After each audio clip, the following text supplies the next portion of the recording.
आप सबसे पहले हमारा यानी डॉक्टर विपिन बिहारी लाल केपी एस्ट्रोलॉजर, वैदिक astrologer, EPS system of astrology के एस्ट्रोलॉजर, पामिस्ट एवं वास्तु कंसल्टेंट हैं। इनका प्रणाम आप स्वीकार कीजिए।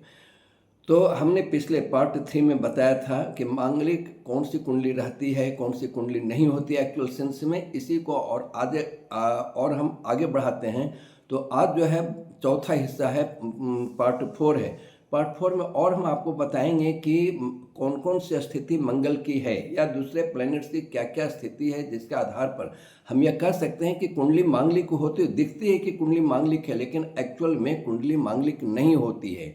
तो इसको हम आगे बढ़ाते हैं। तो अब हम कंसीडर करते हैं जन्म कुंडली का 7वें भाव को, सप्तम भाव के बारे में, 7th हाउस के बारे में।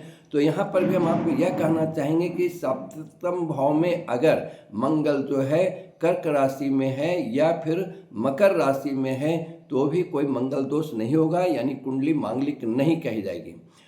अब हम आगे और लेते हैं 12वें घर के बारे में। तो जो 12th हाउस है, द्वादश भाव है, तो यहाँ पर भी हम आपको यह बताना चाहेंगे कि मंगल जो है अगर वृषभ राशि में है या फिर तुला राशि में मंगल स्थित है 12वें भाव में, तो भी कोई मंगल दोष नहीं होता है, यानी कुंडली लगती है कि मांगलिक है, लेकिन एक्चुअल में मांगलिक दोष से वह फ्री है, कुंडली मांगलिक नहीं है।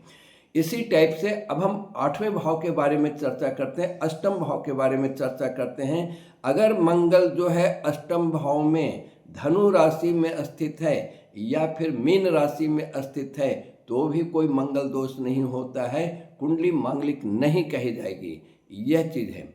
इस टाइप से और भी हम आपको बताते हैं। मान लीजिए कर्क लग्न की कुंडली है या फिर सिंह लग्न की कुंडली है, तो हम आपको यह कहना चाहेंगे चाहे मंगल कहीं भी क्यों ना स्थित हो या 6 भाव में से किसी एक भाव में, तो भी कोई मंगल दोष नहीं होगा, कोई कुछ दोष नहीं होगा। क्यों कि मंगल जो है योग कारक होता है यह 2 लग्न में, यानी कर्क लग्न में और सिंह लग्न में। इसी टाइप से और हम आपको आगे बताना चाहेंगे कि मान लीजिए कुंभ लग्न की कुंडली है, तो कुंभ लग्न में मंगल जो है अगर 4th हाउस में है या 8वें घर में है तो भी कोई मंगल दोष नहीं होता है, 4th हाउस में और 8th हाउस में, यानी 4थे भाव में और 8वें भाव में। अब जो है इसी टाइप से मंगल जो है या 6 स्थानों में से कोई एक स्थान में जहां मंगल स्थित है, अगर मंगल जो है वह चंद्रमा के साथ में स्थित है या फिर बृहस्पति के साथ में स्थित है तो भी कोई मंगल दोष नहीं होगा, कुंडली मांगलिक नहीं कही जाएगी।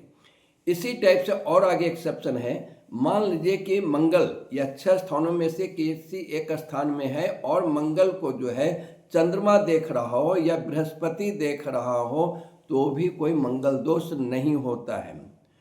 इसी टाइप से और हम आपको कहेंगे कि मंगल जो है ये 6 स्थानों में जहाँ पर कुंडली मांगलिक मानी जाती है, अगर मंगल है तो यहाँ पर एक और कंडीशन है कि मंगल जो है अगर मान लीजिए सूर्य के साथ में है या फिर मंगल बुध के साथ में है या मंगल शनि के साथ में है या मंगल राहु के साथ में है तो भी कोई दोष नहीं होता है, कुंडली मांगलिक नहीं की जाती है। इसी प्रकार से मंगल को अगर सूर्य देख रहा हो या बुध देख रहा हो या शनि देख रहा हो या राहु देख रहा हो तो भी कोई मांगलिक दोष नहीं होगा।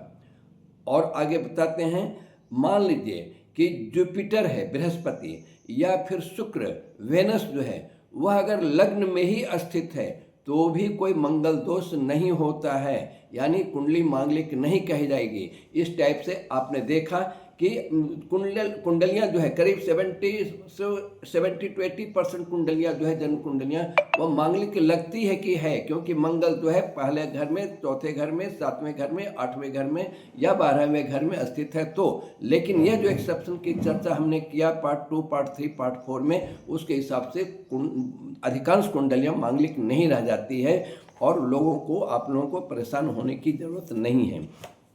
तो हम लास्ट में इतना कहना चाहेंगे कि अगर आपको फिर भी कुछ लगता है विशेष जानकारी चाहिए तो आप हमसे संपर्क कर सकते हैं, या फिर ज्योतिष संबंधी अगर आपको जानकारी लेनी हो या ज्योतिष संबंधी समस्याओं का समाधान चाहिए या ज्योतिष के बारे में आप हमसे सलाह लेना चाहते हैं तो आप हमसे संपर्क कीजिए।